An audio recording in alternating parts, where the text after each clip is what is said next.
Hello, everybody. This is Frank with Iron Age News, South Florida Conservative News Service Center. 24 hours a day, Friday, May 22nd, 12:36 p.m. And we're going to talk about one of the most overlooked conflicts in the world, one that I actually know a little bit about outside of the news services. I spent a little time there years back, just when it all started kicking off. And a country that was once, I believe, one of the earliest civilizations on the planet that we're aware of. Was a center of scholarship and trade and a gem in the northern part of Africa. We're talking about a country which is now trapped between terrorism and organized crime and dependency and economic stagnation. And we are discussing, of course, the Republic of Mali, and more specifically, why Mali's crisis did not suddenly begin with ISIS affiliates or Wagner mercenaries or the latest military coup. The roots of Mali's suffering go back decades, arguably generations, and tied to the unfinished legacy of French colonialism, failed modernization, regional instability, and the geopolitical games still being played across Francophone Africa by the French government and Minister Macron himself. There was recently an article in the National Interest that argued that the United States should pay much closer attention to the war in Mali before it becomes a much larger strategic disaster. And that is something that I think we brought up 15 years ago, or however long it was, back in Obama's administration, on having visited the place. But to understand why Mali matters, you first have to understand how Mali got to where it is. Mali, in many ways, it's one of the hardest countries in Africa to govern. It's landlocked, it's enormous. The huge proportions of the north, it's a very oddly shaped thing. The huge proportions of the north are sparsely populated desert and semi-desert territory. So the further you go north from the capital of Bamako, the weaker the authority of the central government becomes. Historically, Mali has struggled with the same problem that has haunted many Sahel states, which is distance. The distance from infrastructure, the distance from industry or state control or development.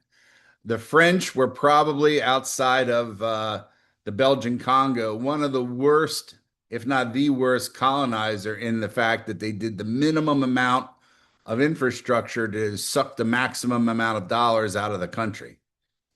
And one of the biggest problems underpinning all of the problems in Mali is one of those issues, electricity. And that may not sound like, oh, who cares, or boring compared to terrorism or coups, but power generation is civilization. And that is across the board the yardstick of a civilization or a country, its ability to generate electric. No reliable electric means there is very limited industry or communications. There's poor or no refrigeration, poor water systems, and almost no industrial growth. So for years, Mali's electrification efforts revolved around the Manatali Dam and a regional energy structure heavily tied to French-backed operators and systems. They're the system is run by a group called EDM, electrification to whatever. It's the Mali Electric Company, and they run off the Manatali Dam and into the city of Bamako. Most of the other areas do not have real serious amounts of functional electricity. Critics inside the region argued that former colonial influence never truly disappeared because the Manatali Dam is what it is. The EDM is who they are. And both of them seem to have an awful lot of French guys running around inside of them. So they may have had political independence, but economic dependence, not so much. And this is where the things get politically sensitive, is there is a long-standing belief across many former French colonies that Paris never fully relinquished control over Francophone Africa. Francophone Africa is French-speaking African countries, just so if you didn't know. Now, proving deliberate operational interference by French state actors, including the French intelligence forces, in every situation is difficult. And legally, You have to be careful making those claims. But what is fair to say is this: many observers throughout West Africa believe France maintained enormous leverage over its former colonies, a lot of it through some really lopsided loan systems, rental agreements or lease agreements, currency relationships, the energy infrastructure, as in they didn't turn it over, they continued to run it on behalf of the government. And Mali became one of the clearest examples of what happens when a former colony is technically independent, but is structurally dependent. The country remained weak. The infrastructure lagged, for lack of a better term. Development stalled, and Bamako increasingly relied on outside powers for both security and economic survival. So then along comes Libya. Now, I was there, I guess after that, I have to pull my year, it doesn't matter. And Muammar Gaddafi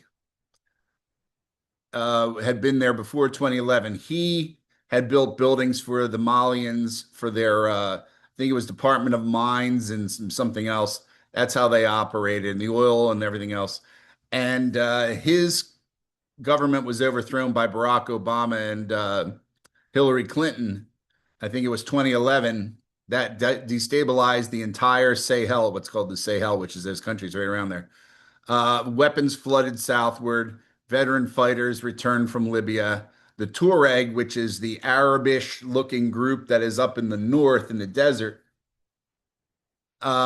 started getting involved in armed movements and attacking Malian military bases. The good thing that they had with Mali, for the sake of the Malians, I could be wrong, correct me, I should have looked it up, but I think they are all Mandinka. I think it's pretty much a single tribe. A lot of people, when they go into Africa to start trouble, you find the weaker tribe, you arm them and sick them on the bigger tribes. It was pretty much a unified group, I think, when I was there. Mostly all mostly all Muslims. There's a couple Catholic churches, but I think that was for the French or French elites, or Malians that were in that system, but not, crazies like you're used to in other parts of the world. So all this starts happening. Now you got weapons coming in, you got professional terrorists or mercenaries. And so what emerged was not just a rebellion, okay? Northern Mali rapidly transferred. And when I say northern Mali, if you're looking at the map, above Bamako, above Timbuktu, let's say, Timbuktu being the farthest part of Mali that's worth dealing with as far as civilizationally, I guess you could say. And that area became a conflict zone with a hybrid factor. So you had the Tuaregs out there, you had Al Qaeda out there, you had smuggling syndicates, you had human trafficking, you had drugs, cocaine, a lot of cocaine, kidnapping networks, and transnational organized crime groups, everybody's favorite. Because while they were doing all this, and while these guys were supposedly freedom fighting for Allah and all this, the Malians have one of the oldest histories of civilization, and it's up in that region.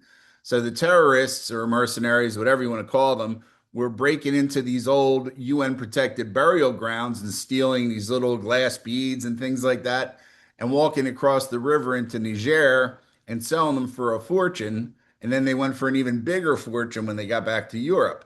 So a quick way to deal your drugs and your weapons and your girls and your boys and your this and your that is also with stolen antiquities. That's how crazy this shit was, right? It still is.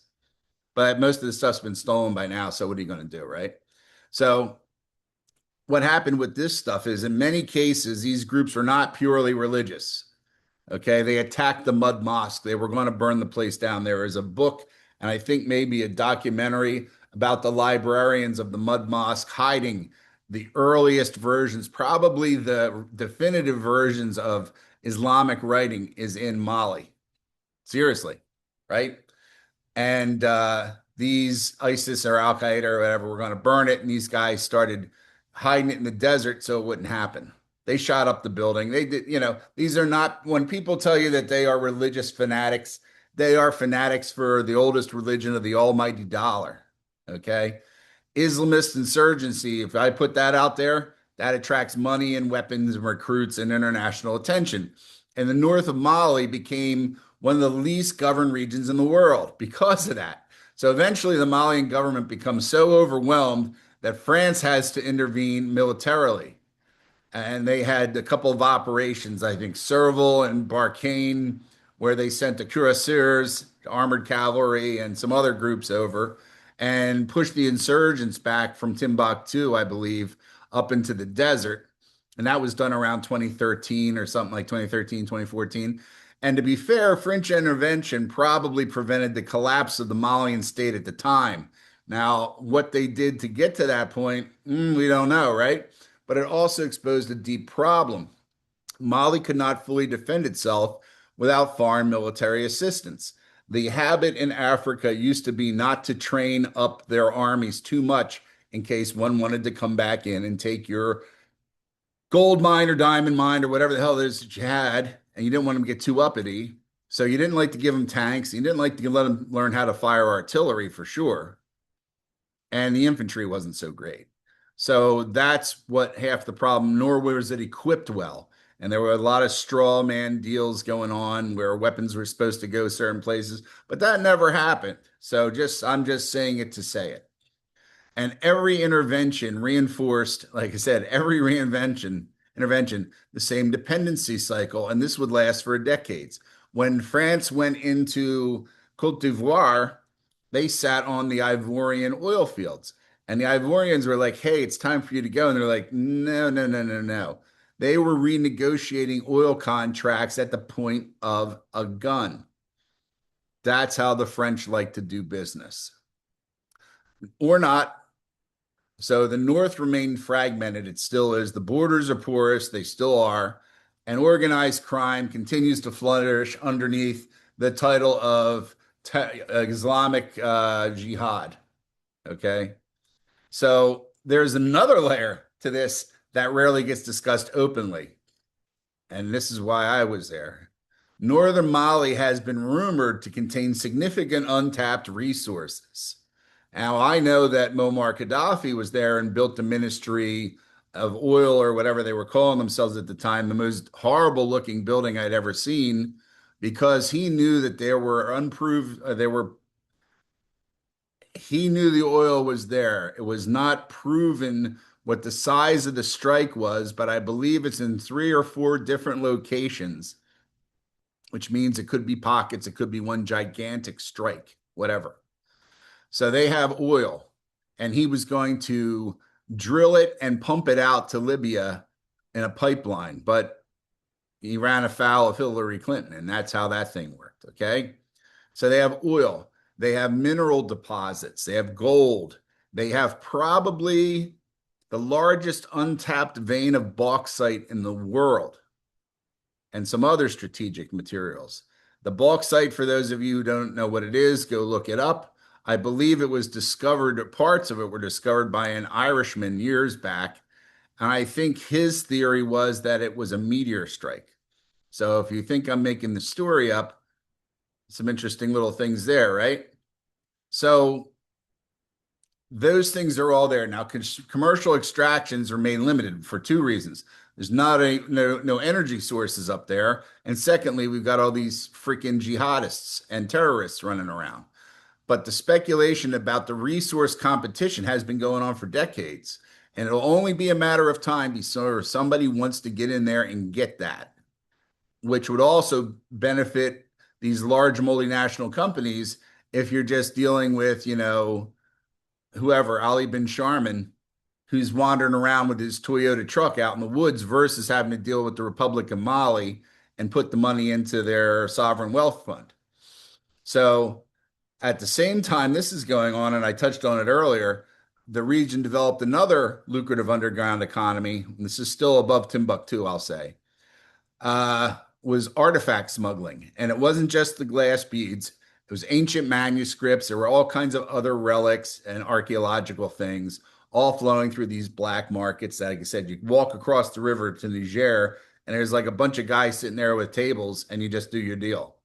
So Timbuktu, which was once synonymous with scholarship and commerce, now today, parts of that heritage are being looted and trafficked through criminal networks. So one of the quieter realities, is this dragging on too much? one of the quieter realities in all of this is that the United States has historically struggled to operate effectively inside Francophone Africa. Part of it's going to be the language, part of it is the different diplomatic history, and the major part of it, I will guess, is the effing French themselves, because they will go out of their way to screw up whatever the Americans are trying to do because they consider that their personal cookie jar and they do not want Uncle Sam to get his hands in the cookies. France, if one were to look up how much money France actually generates a year and then how much of it generates by shaking down its old foreign colonies, most of the money comes from the foreign colonies. Tell me if I'm wrong. I will send you $1 or I will do something else for you. But you will find that that is the French model. Shake down all the old colonies for whatever you can and go from there. So now, whether that's fair or not, you know, people believe the French political and intelligence influence inside former colonies has completely complicated any individual American engagement, including corporations that have gone there to try to fix the electrical systems and things of that nature. You will find when you go to those meetings, there is a frog in the corner. And you say, what is he doing here? Oh, he works for EDM. Well, if he works for EDM, what's he doing in here? Because we're not doing anything with EDM, which is once again the electric company. So it got so bad that the United Nations, of all people, helped them to establish a group called Amadare, which is an alternative. It was putting together a group to come up with alternative power sources to get around the French monopoly. AMADER. That's the name. So the French were such dicks that even the United Nations, who doesn't care, said, well, look, here, put this group in and you can electrify anything that's not involved in the Manitoulin Dam project, right? So that's going on, possibly still going on. I don't know. So Paris has traditionally viewed Francophone Africa as within its strategic sphere of influence, which is why you get the shit that we have. I am sure if you stay there long enough and do not bring enough stout men with you, there's a good chance that they would do something with you. No doubt in my mind. Looking at those little punks when I was there, absolutely no doubt in my mind. You would be more keeping an eye out for them, who would then, of course, turn into Islamic terrorists. So that way nothing would be on you for it, right? And that has sometimes created friction where whenever outside powers attempt to build parallel relationships. Also, from what I saw personally at the time, the officers working in the American Diplomatic Corps that were there should have been sent to Camp Howdy or someplace else because they were not keeping up with what was going on. That's just me again. I'm a civilian. What do I know? The tragedy, okay, is that this was once one of the greatest civilizations of Africa. Timbuktu, as they said, center of learning, the mud mosque, all that stuff. This is way before, centuries before Western civilization. But today, the only time you hear about Mali, usually if there's a coup, if you even know where Mali is, or a terrorist attack, or that the government's going to collapse. And that may be the clearest sign of all the international system has largely failed this country. It is the poster child for UN neglect, EU predatory operations, all those things in one spot. And it's a shame the people were very great, very gracious. The officers and employees of the government that I had the opportunity to deal with were all very serious, but they weren't stupid. They knew that this was going to go on. And even if we didn't know the exact particulars of who was trying to fuck us, they would sort of lead you in that direction because, once again, their job exists because some Frenchman tells the vice president of the country or whatever to keep you or not to keep you. It's got to be fixed. If you fix a country like Mali, which is a keystone, even though it doesn't have a coast, it's landlocked, that is a keystone point. Why do you think Gaddafi was there? He wasn't stupid. People have to get over the fact that Muammar Gaddafi whatever, the child rape and all that stuff. And it sounds odd to say get over it, but his political acumen, he was right on a lot of things. And that was why he went. Had nothing to do with him liking young boys or young girls or whatever they tell you. Had to do with his constant need to innovate. And that's about it on that story. So yeah, I would keep an eye on this if I were you. Congo's one thing, but like I said, this is the future template of how international organized crime slash Islamic jihads are going to operate. You see how they do it here? This is how it's going to move around the globe, and we're going to have to keep fighting them wherever they are because that's how this kind of organized crime moves. It's stateless, much like some of our wealthier people, stateless. So, sorry I got off on that, off track on that, but like I said, I was there and I saw it firsthand. It was quite depressing. And that's at that time, I knew our government was not going to step in and help. You know, they could have brought in executive outcomes. They would have been better off, to be honest with you. It would have been much better off bringing them in, giving them a piece of the action and getting rid of this shit. And as it was, I think after I left, you could probably find out, exactly when I was there because a week later in the newspaper, which you would not see in the newspaper in the United States, it said the United States military sends the Delta Force in to hunt down Tuareg rebels in the northern parts of Mali. Supposedly, the Tuaregs attacked a military base, killing no one and stealing all their vehicles. Now, if you ever met the Tuaregs, you'd find it very hard to believe that they could open a can of olives without killing a few people. But that's just me. So, all right. Otherwise, have a great weekend, and we'll talk to you later on. Bye.